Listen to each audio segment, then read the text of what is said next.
Thank you, e grazie and thank you for all you have done. che avete fatto. Grazie. Thank you for being so strong.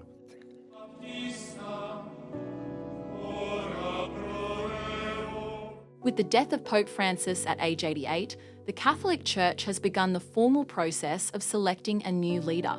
The late pontiff, known for his focus on humility, social justice and inclusiveness, passed away following complications from a stroke and double pneumonia. His passing marks the end of a papacy that began in 2013 and triggers a period of mourning, reflection, and now transition.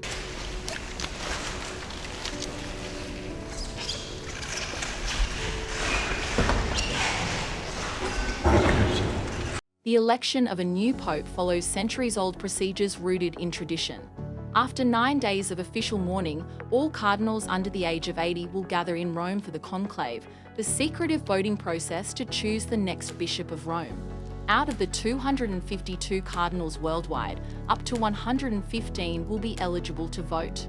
The cardinals will be sequestered within the Sistine Chapel and vote in multiple rounds until a 2/3 majority is reached. Ballots are burned after each vote. Black smoke signals no decision, while white smoke indicates a new pope has been chosen.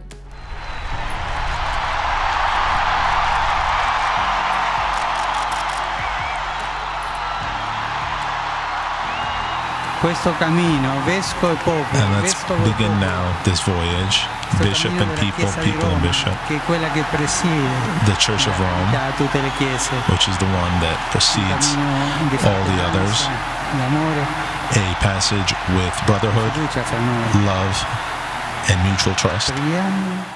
Several names are being considered as strong candidates. Cardinal Pietro Parolin, 70, currently serving as the Vatican's Secretary of State, is viewed as a centrist with diplomatic experience in countries like Nigeria, Venezuela, and Vietnam.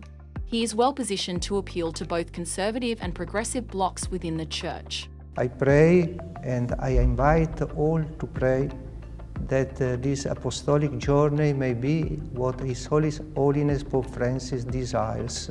Cardinal Luis Antonio Tagle of the Philippines, often mentioned in past speculation, is another potential choice, though his progressive views may face resistance among more traditional voters.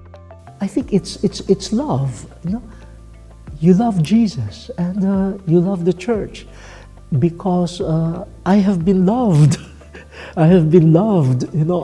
Even if I know I do not deserve that love, that trust from God and from the Church. Cardinal Matteo Zuppi of Italy, a known advocate for inclusivity and humanitarian causes, could face similar ideological pushback. Time is truly superior to space. Here's one of the riches of these days of dialogue. There is a time to heal. Patriarch Pier Battista Pizzaballa, the Latin Patriarch of Jerusalem, is admired for his efforts in peace negotiations, though his youth, at 59, and political involvement may be seen as drawbacks.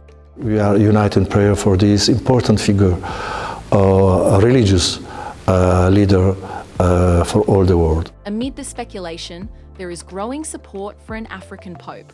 Africa is home to some of the world's fastest-growing Catholic populations, with millions of active and devout followers, particularly in countries such as Nigeria, the Democratic Republic of Congo, and Uganda.